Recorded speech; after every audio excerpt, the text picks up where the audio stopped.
One day, Simba, the sun will set on my time here and will rise with you as the new king.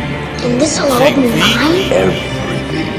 Everything the light touches.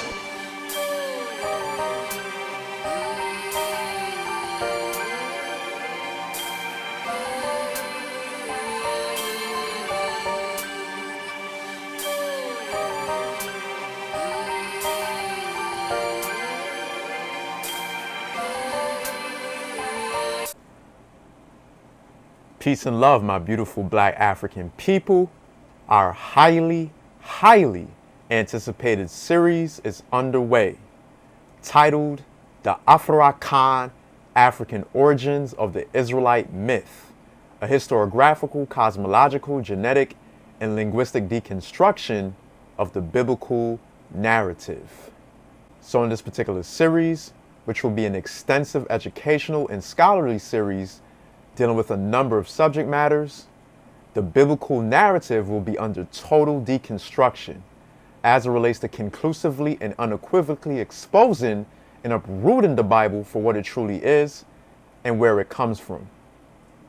So what's unique about our series is that, for those that may not know, is that we're going to be deconstructing the Bible not only using a multidisciplinary approach as illustrated in the title, but also extensively delving into the cultures, cosmology, and languages of the various ethnic groups and clans on the Afurakan African continent, that the biblical narrative itself is a corruption of, simply because these particular ethnic groups and clans, whom we're also descendants of in the Western Hemisphere as a result of the transatlantic slave trade, played a crucial role in the founding of the very civilizations and cosmology associated with those civilizations that the Bible itself are corrupted fragments of our ancient Nile Valley cosmology and civilizations, which expanded throughout the entire ancient world over time.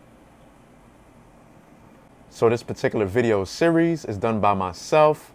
I am Brother TAM, which is an acronym for Twi Asantimine, the spokesperson of the reversionlifestyle.com, which is the website you see at the bottom.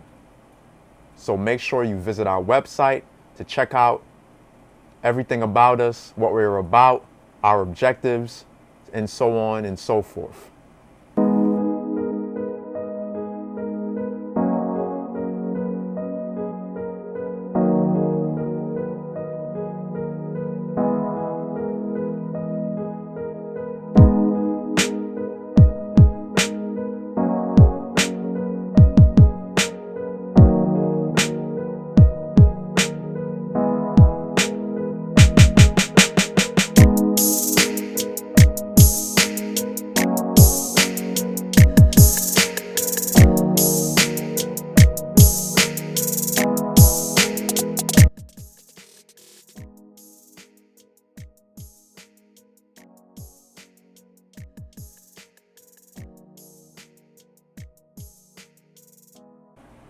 So having said all of that, what you're looking at now is the actual methodology for our educational series. So again, we'll be utilizing a multidisciplinary approach as illustrated in the title of our series. So along with historiography, these disciplines includes archeology, biological cultural anthropology, including genetics, linguistics, the historical comparative linguistic method. Continue. So we also have cosmology, ancient Afurakan pre-colonial ancestral religion, spirituality, true story, our story. So we're going to also get into true story in terms of what that actually is in contradistinction to his story. So we're going to be dealing with cosmology as well, which is very crucial to our series. So all of which is filtered / confirmed pursuant to our spiritual forensic method of Nokware, truth, which we're going to also get into right now.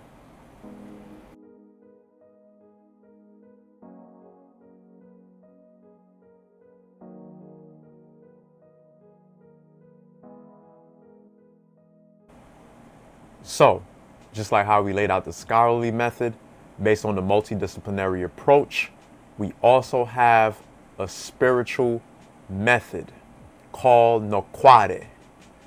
So what is Nokware? Nokware is a Afurakan word which means truth.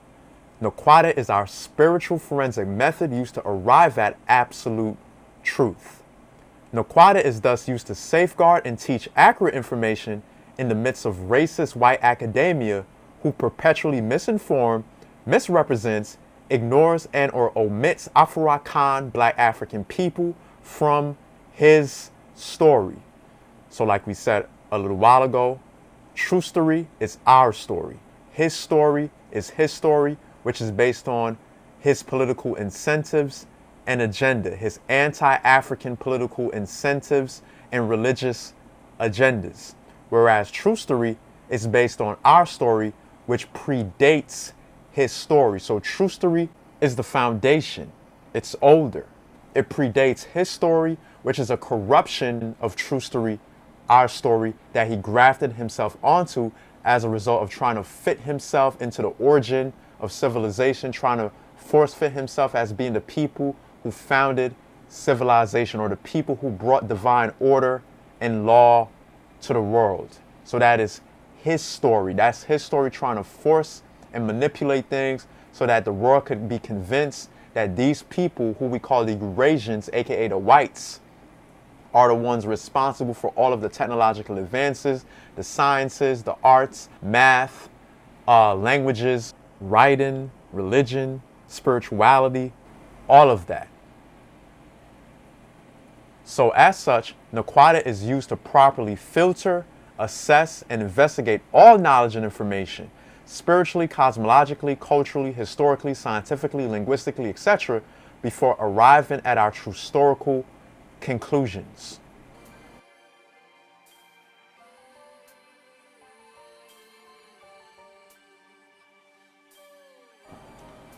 Continue. So these true historical conclusions are met via spirit shrine communication with our spiritually cultivated ancestresses and ancestors of our direct blood. Throughout this process, we are guided and directed to accurate historical, academic, scientific information that simply corroborates our own ancestral findings and records. As such, we do not ever look to racist white academia to confirm anything for us, but only corroborate, which means to support what was already ancestrally known and or attested by our own ancient ancestral records via primary documents, inscriptions, artifacts, our living languages, cultures, etc. So that is Nokware.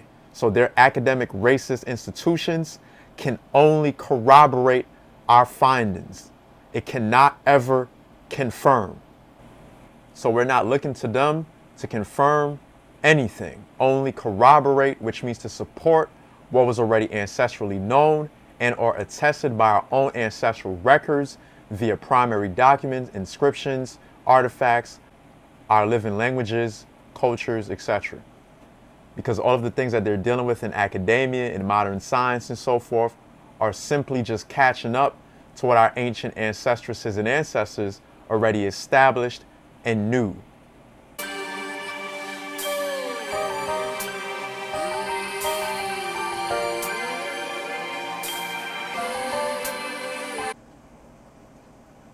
So we're going to let the ancestral voices speak right now. Maku umbongi ka matum balawanga zako. The community's political institution does not borrow foreign dialects to discuss its political matters or to educate its members. Kikongo proverb. And we have also Jacob Carruthers, Meru Ntura. African champions must break the chain that links African ideas to European ones and listen to the voice of the ancestors without European interpreters. Indeed. So this is also a part of Nokware.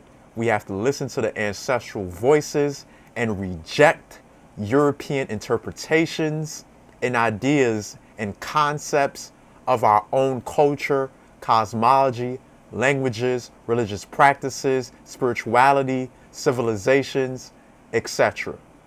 Indeed, Nokware is the only thing that we adhere to and honor, uphold. We don't listen to no one else and nothing else.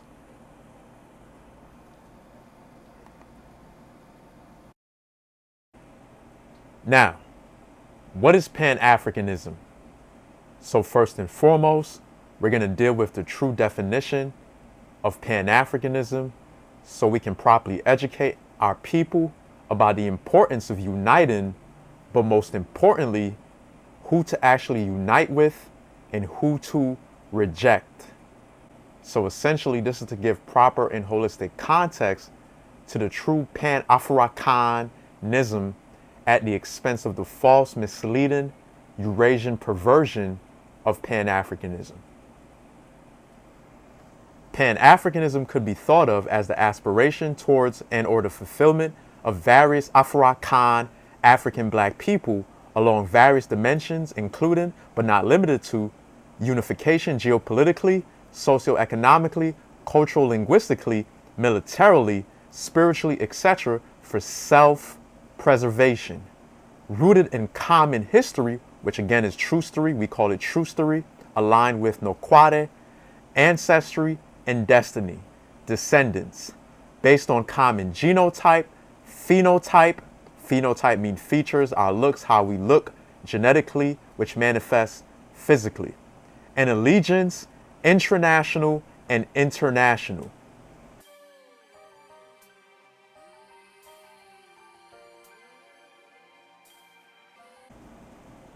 So furthermore, we're going to continue. I define Pan-Africanism as any effort on the part of Afurakan African people to reclaim any portion of Africa that has been taken away, mutilated, misunderstood, misinterpreted by any non-African to the detriment of Africa. Therefore, my definition goes beyond the word pan, which means all. When I look back at the historical role and the historical manifestations of Pan-Africanism, I deal with the first organized society in the Nile Valley, when the people of the South and the people of the North, the Upper Nile and Lower Nile, came together to roam a country now known to the world as Egypt. The unification of the Upper Nile and the Lower Nile was an act of Pan-Africanism, putting a portion of Africa together for the whole of Africa to be together.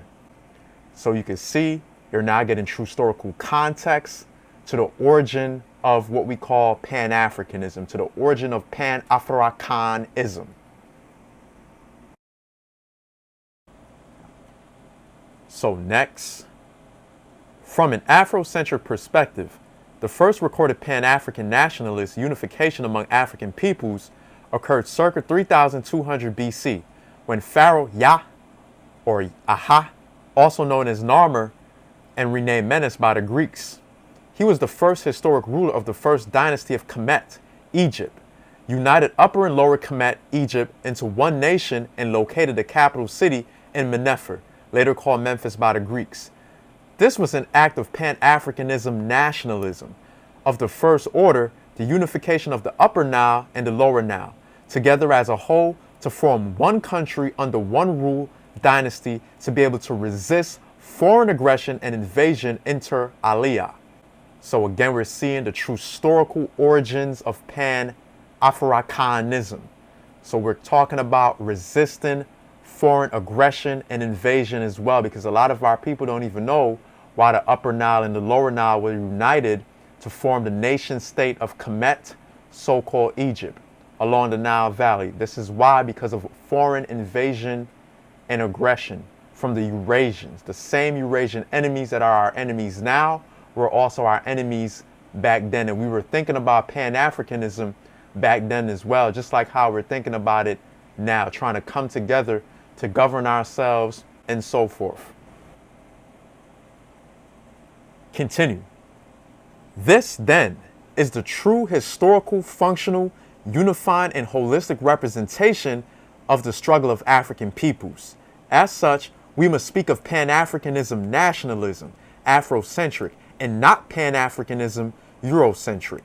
Pan-Africanism nationalism was born as a reaction to struggle, and that unified struggle did not begin in the 15th century, but circa 3200 BCE, which is over 5,000 years ago. So the struggle that we're facing now, we're witnessing now, didn't start in the 15th century during the time of the transatlantic slave trade. This is something that we've been dealing with cyclically in our true historical reality based upon our cosmology for thousands and thousands of years, dealing with these Eurasians who are our absolute enemies.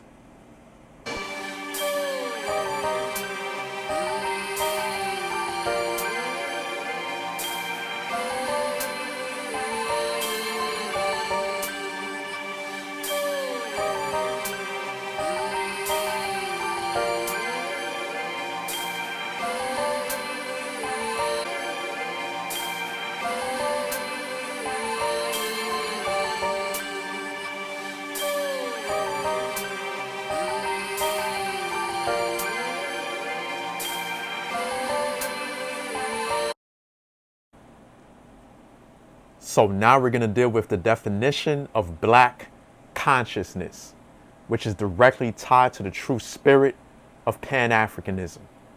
Because when we talk about Afuraka, Africa, in relation to being African and so forth, it's not just a landmass, but also a divine consciousness, which we're going to also be dealing with and learning about later on in our series as well.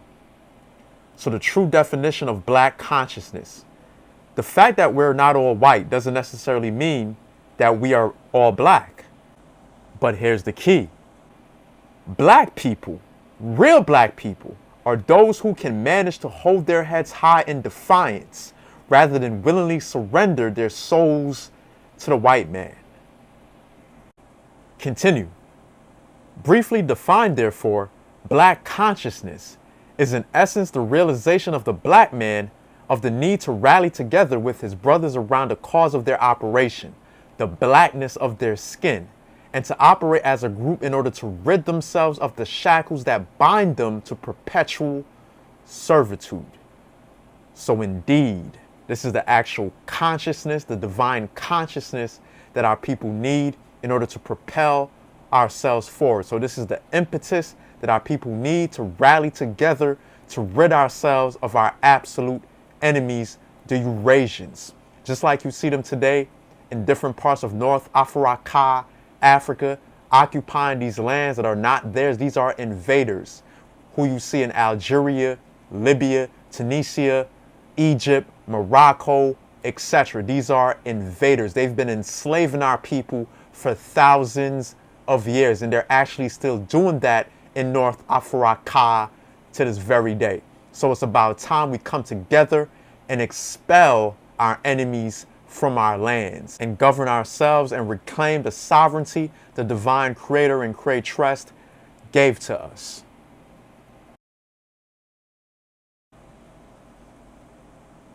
Continue.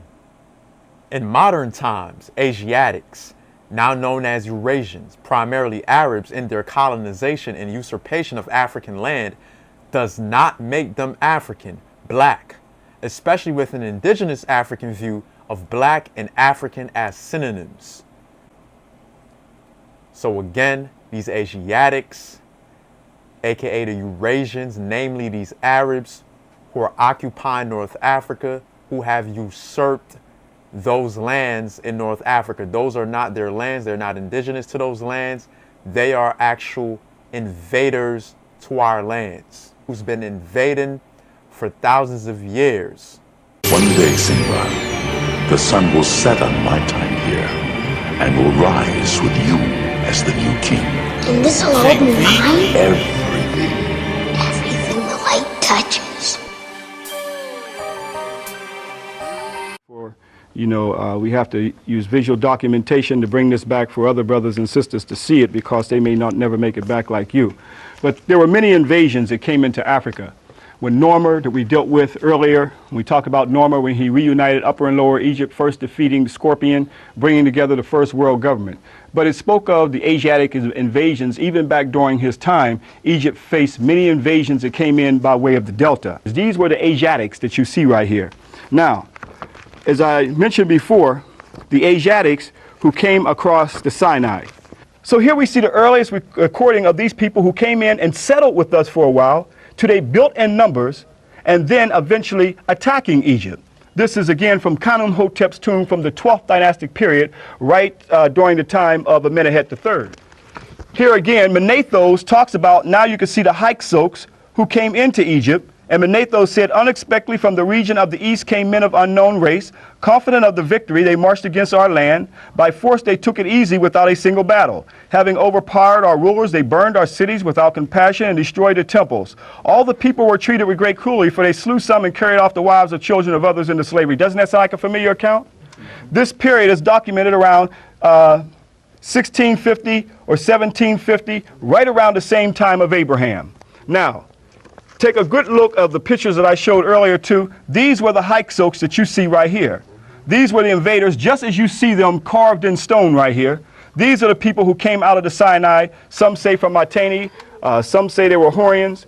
These are the Temerians who were indigenous to the Nile Valley, as well as the Tanihisian brothers who were further up in the southern part of Egypt, or Kamit, ancient Ethiopia as some would call it. These were the Tamahu people who invaded from Libya from the west.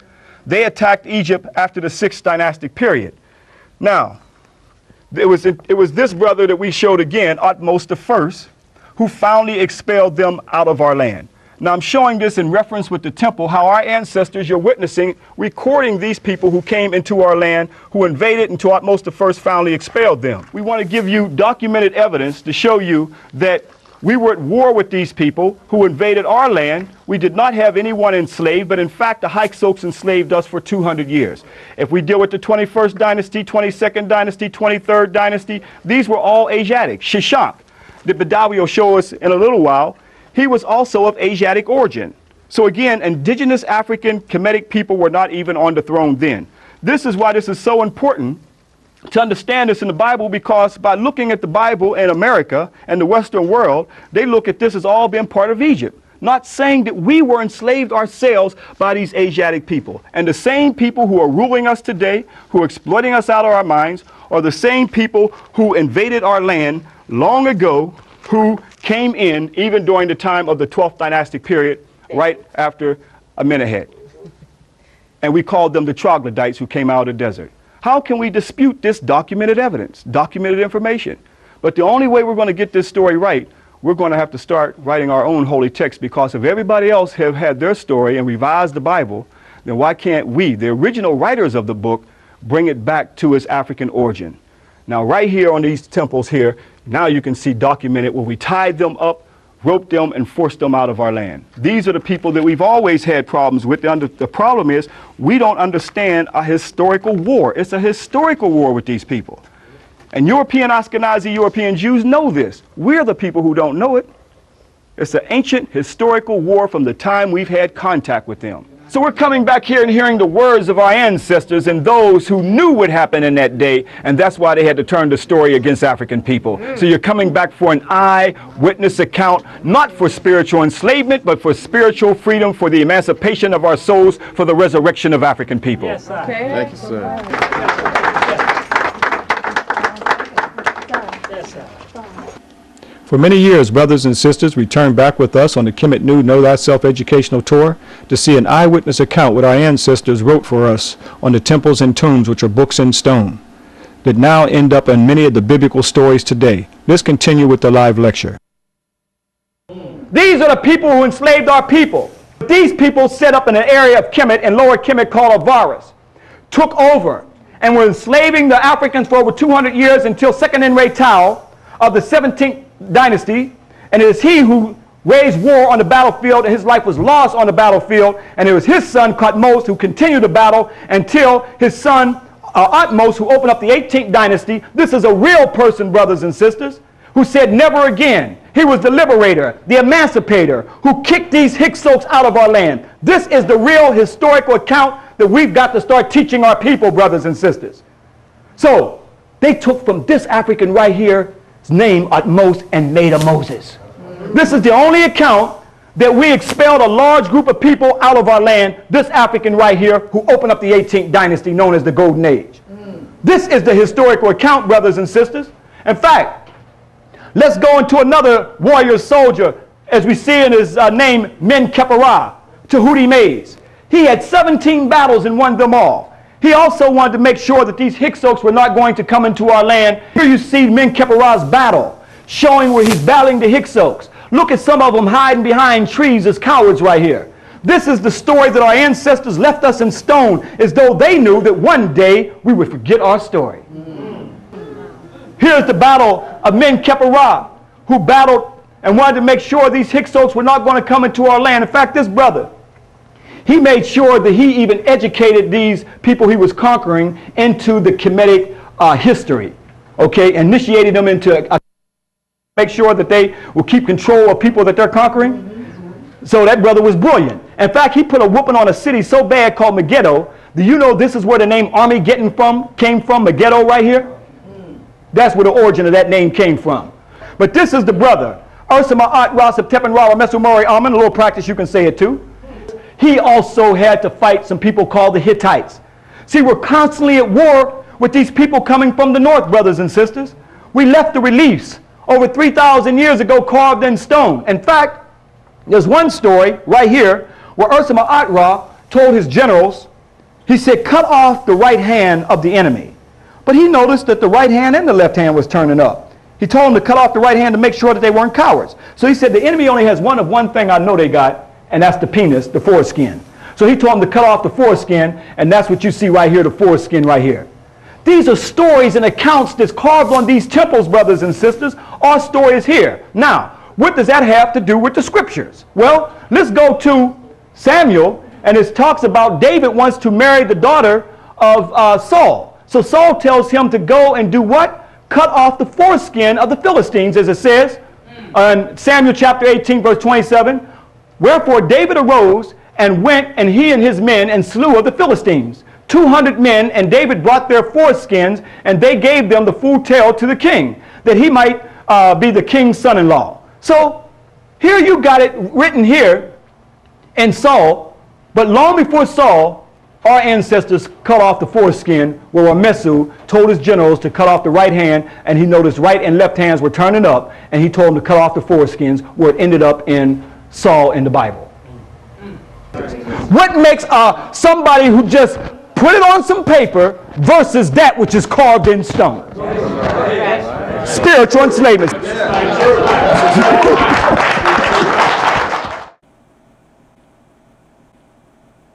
And finally, we're going to read a Wolof proverb. No matter how long a log remains in the water, it never becomes a crocodile. Indeed, so no matter how long these Eurasians have been living on the African continent, white Eurasian Arabs, white Chinese, white Europeans, white Hindus, etc., they will never, ever become an Afurakan African. Never. One day, Simba, the sun will set on my time here and will rise with you as the new king. And this will all be mine? Everything. Everything the light touches.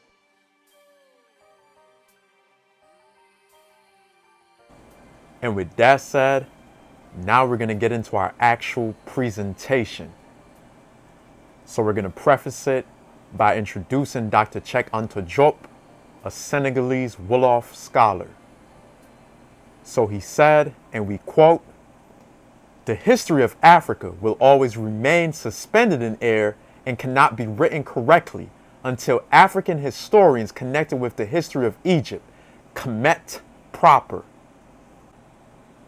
The African historian who evades the problem of Egypt, Kamit proper, is neither modest or objective, nor unruffled. He is ignorant, cowardly, and neurotic. Dr. Cheikh Anta Diop, 1989. One of the real Trustorian warriors.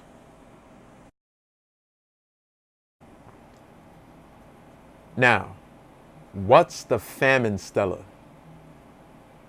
So the famine stela is a stela that sheds light on the true story of African people. Why?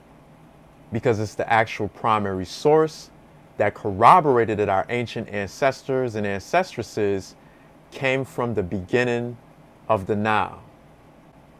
It's also the original source of the fictional Adam and Eve story, as well as the other fabrication called the 7-year famine story in the Bible.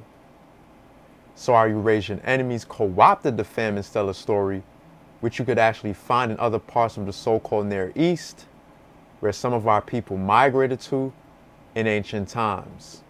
So this famine stela story was actually well known throughout the ancient world, which was actually preserved in our oral traditions that we're going to be getting into later on in our series as well.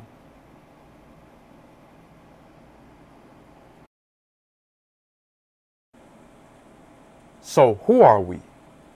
So we're looking at an actual conversation of the famine stela of King Djoser and Imhotep, where King Djoser sends Imhotep to the source of the Nile, deep into the south, to find out why the Nile wasn't flooding, because our ancient ancestors of ancient Kamit, Egypt, depended on the inundation of the Nile in order to survive, to cultivate the land, to maintain themselves, and so forth.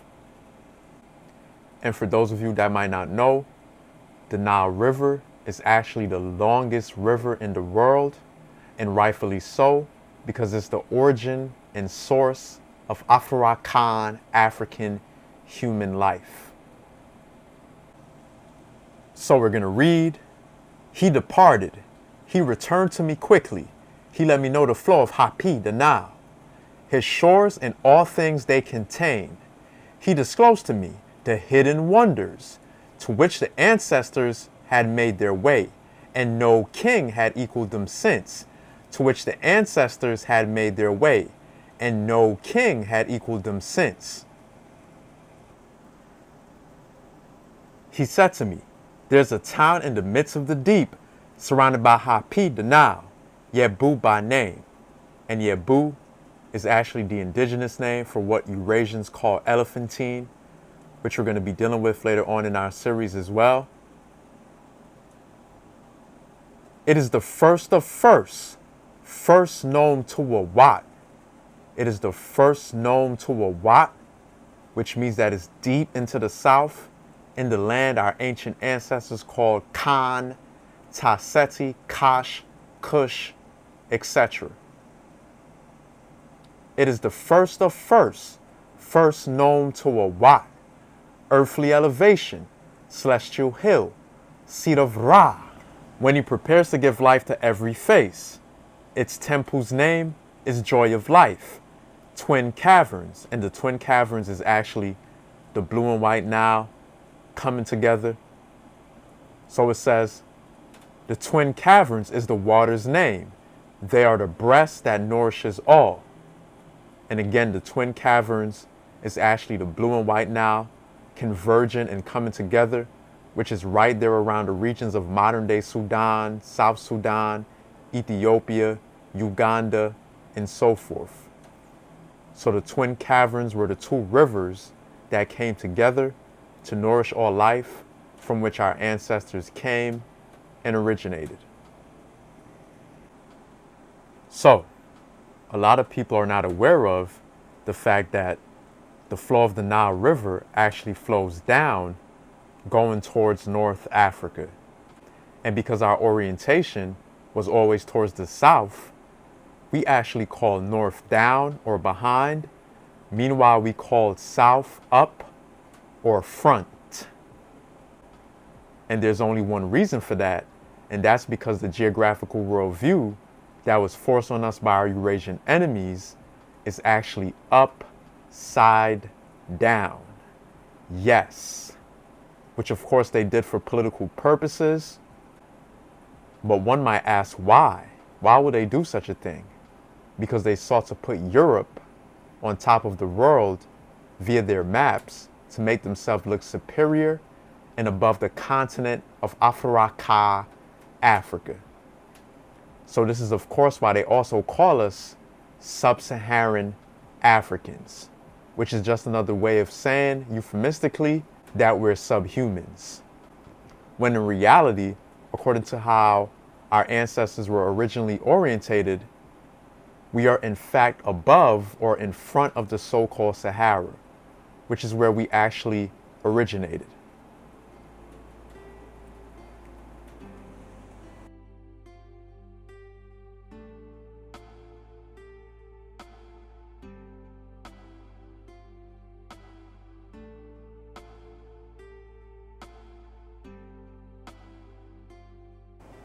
Hertoman, Ethiopia. So what we're looking at now is a fossil find that was reconstructed going back to about 160,000 years ago, according to scientists. And he's reportedly the immediate ancestor of anatomically correct modern humans. So our ancestors already told us that we came from the beginning of the Hapi, which is the Nile River. And here we have it that scientists reportedly found the oldest fossil of a modern human precursor. Many of us are familiar with Lucy, and there's also the Omo finds. Okay? But neither the Omo or Lucy is said to be anatomically correct modern human or have a modern human profile. So they are classified as so-called archaic. But nevertheless, all of these finds culminates in the regions of East and Southeast Africa. So these are the regions where our ancestors said they came and originated. And now you have modern science who comes thousands and thousands of years later to corroborate that. So as you can see, when we're dealing with modern science and so forth, they're just catching up because our ancestors and ancestresses already documented and knew all of this because of course, we're the same people living today that existed during those times.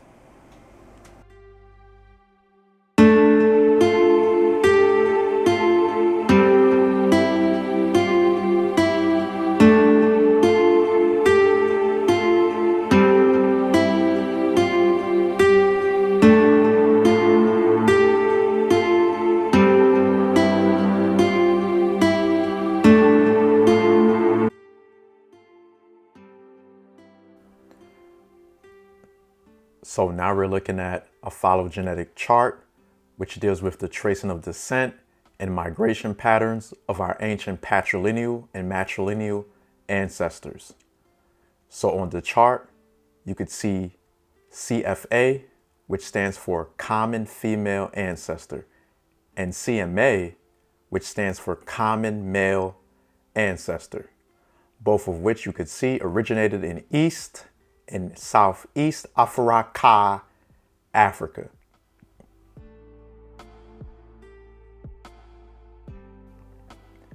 However, what we're going to do for now is focus on the patrilineal genetic marker that the majority of us on the continent actually carry, as well as those of us males in the Western Hemisphere, descendants of the transatlantic slave trade. So this particular patrilineal genetic marker is called the YAP marker.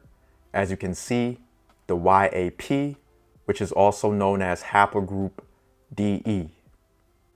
However, the key here is, not only could you see that the YAP marker, aka haplogroup DE, originated in East Afuraka in the regions of modern-day Sudan, South Sudan, and Ethiopia, but that it actually gave birth to haplogroup E, which is called EM96.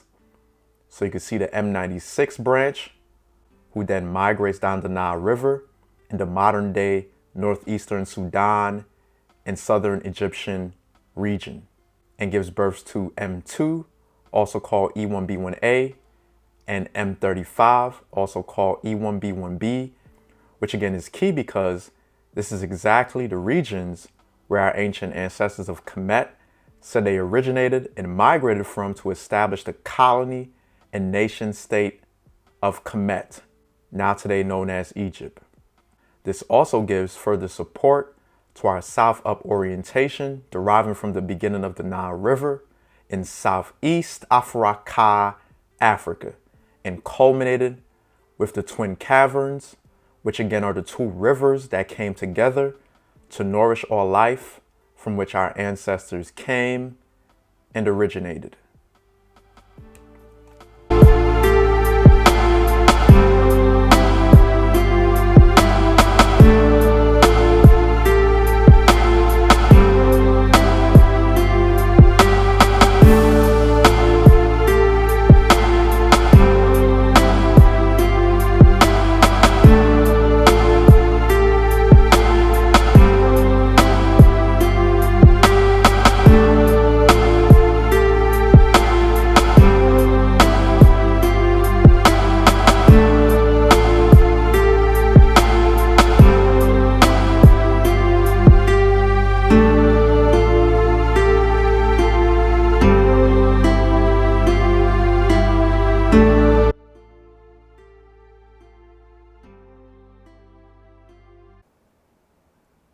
Now, what you see here is a south-up map of the Afurakan African continent.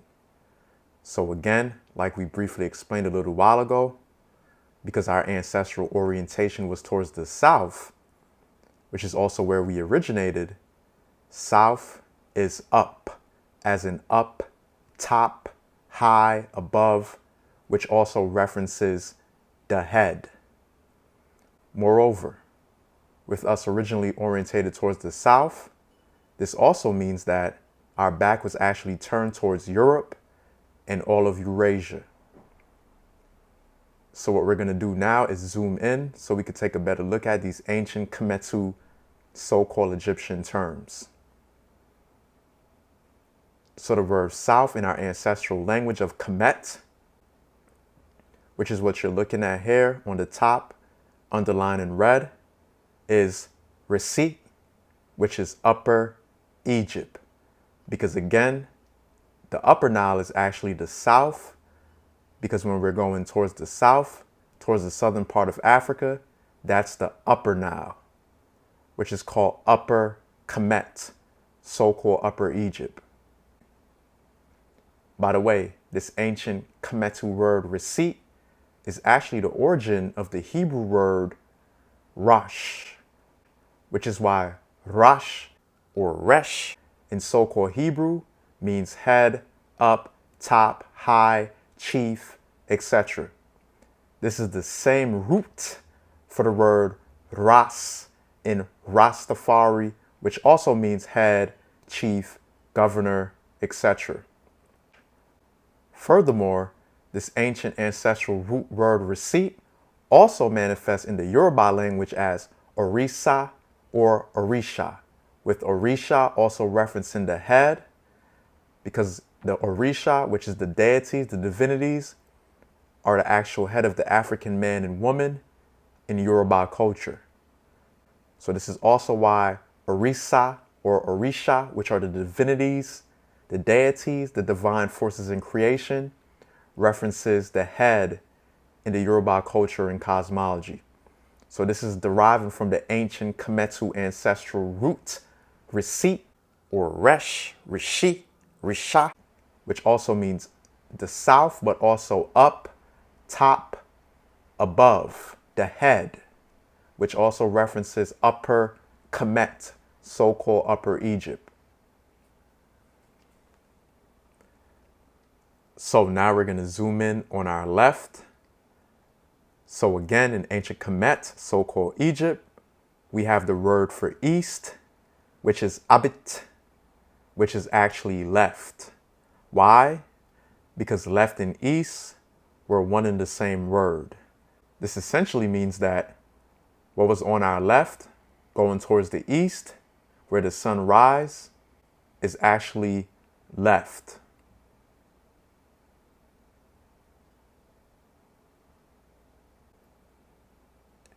So here we also have the word amin, which is the ancient Kemetu so-called Egyptian term for right and west. So just like abit was the term that referenced the east. We have amin or amint is actually the word used for west, which is also right where the sun sets. And last, we have the term timu, which is the term for lower Kamit, which is also the term for north in the Delta region. So again, north is actually down the Nile River, which is lower Kamit, so-called lower Egypt. So again, north is the term timu, which is lower because it's down, it's below, whereas south is up, top, high, the head.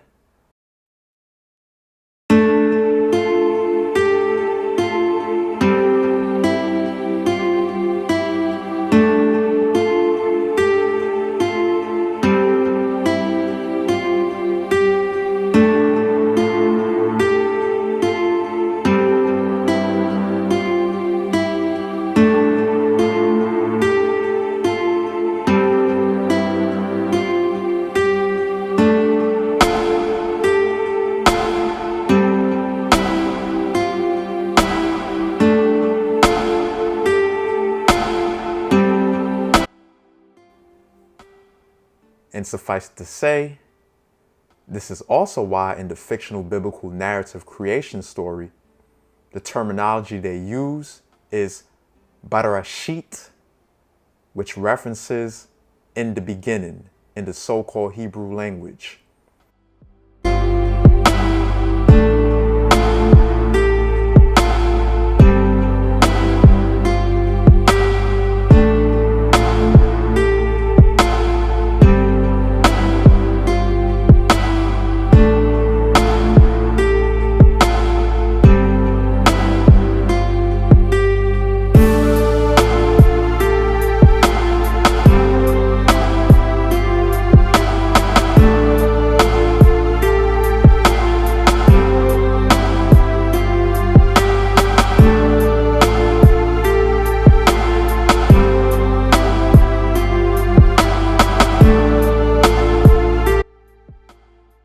This is also why Rosh or Resh in Hebrew references the head, the beginning, and the first, dealing with the origin of creation and the birth of their fictional Israelite nation and fictional Godhead. So this is of course also why the word Orisha in Yoruba references the Godhead, dealing with the deities, which are the divine forces in creation, which they decided to politically demonize in their Bible as fallen angels or demons. So of course they decided to demonize the divine forces in creation because they actually created us. Yes. So we're the actual direct descendants of the so-called goddesses and gods, and hence the only divinely created and only begotten. So this is of course also where the political fabrication and concoction of the fictional character Yeshua or Jesus is coming from. Also being the head of the so-called Israelite race or nation. So this is of course where they're getting those concepts and ideas in their biblical fiction. And with that said, we're back to our south up map of Afuraka, Africa. And as you can see, we have the map in its actual correct formation up south. So the Eurasians try to geographically and topographically make it seem like they were on top of the world by reversing the actual map and flipping it upside down. Then try to say in their biblical fictional history that civilization started in Eurasia. So that was all political.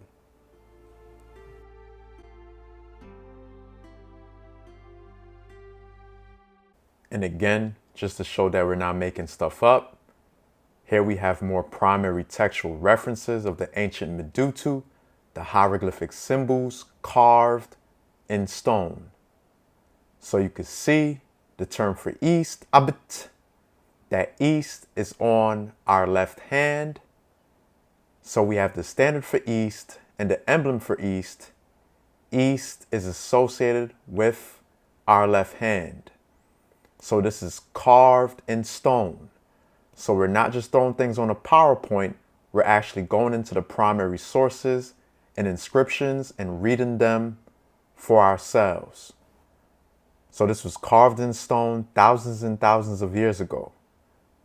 You could see clearly that East is on our left hand where the sun rises. Continue. And the same is true for West. So here we have carved in stone the term ament or aminet, carved in stone for West.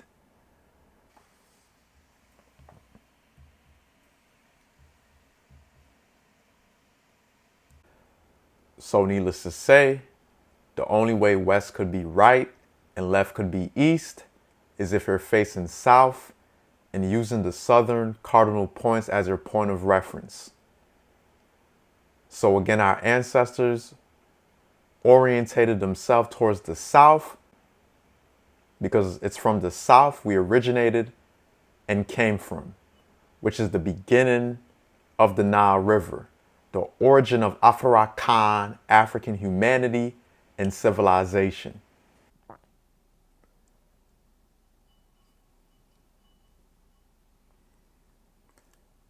Continue. So of course we also have the term Tamu, referencing the north, which again is Lower Kamit, Lower Egypt, which is in the Delta region where the Nile River empties out into the Mediterranean. So again, Tamu is Lower Kamit, so-called Lower Egypt, which is north.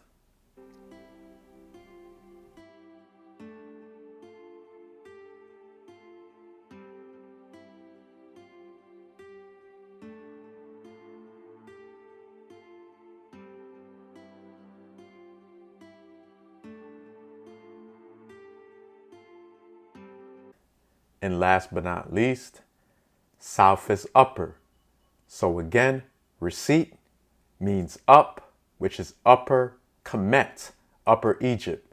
So that is up, top, that's the head. That is south going towards the Sudan. That is where they commonly called ancient Nubia or Ethiopia.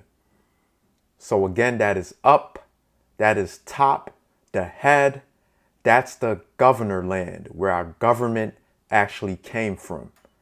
So of course, this is also where they co-opted this biblical history of a fictional southern kingdom of Judah and northern kingdom of Ephraim. So they corrupted and co-opted that concept and story from our people along the ancient Nile Valley, because that's where we originated. Yet they placed their fictional story in Canaan, so-called Canaan, because that was just another one of their biblical, political, religious agendas to take control of that particular land, which in reality is a land that our people actually were ruling over and occupying for thousands and thousands of years before our white Eurasian enemies invaded it. So that's just another one of their political, anti-Afurakan, anti-African agendas that they manufactured the story in their Bible to justify the usurping and control of that particular land they now call Syria, Palestine, and Israel, which was called by our ancient ancestors Canaan, which is so-called Canaan. So we're going to deal with that more extensively later on in our series as well, including demonstrating and exposing the biblical lies of this fictional character, Jesus, coming from the southern kingdom of Judah.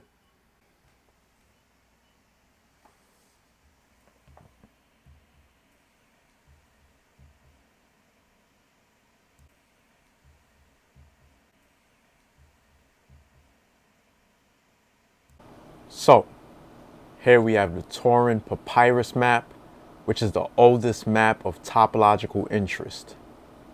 I'm in Nakade, son of Ipu, was the scribe, dated back to 1160 BCE, south up orientation. So they found a torn papyrus map right side up, which is up south or south up, which is also consistent with what we've been shown so far throughout our presentation. So we have the torn papyrus map, which they found, which is in the Torn Museum of Italy. However, there's also the Torn Kings list of the torn papyrus, which deals with the divine dynasties of the goddesses and gods, the divine rulership of the divine forces in creation, who established civilization through us as their children along the ancient Nile Valley, which began over 40,000 years ago, according to our ancestors. So we're also going to be dealing with the torn papyrus, the divine dynasties, later on in our series as well. But again, the torn papyrus map, it was found right side up, south up, which of course also coincides with our Nile Valley origins and south up orientation.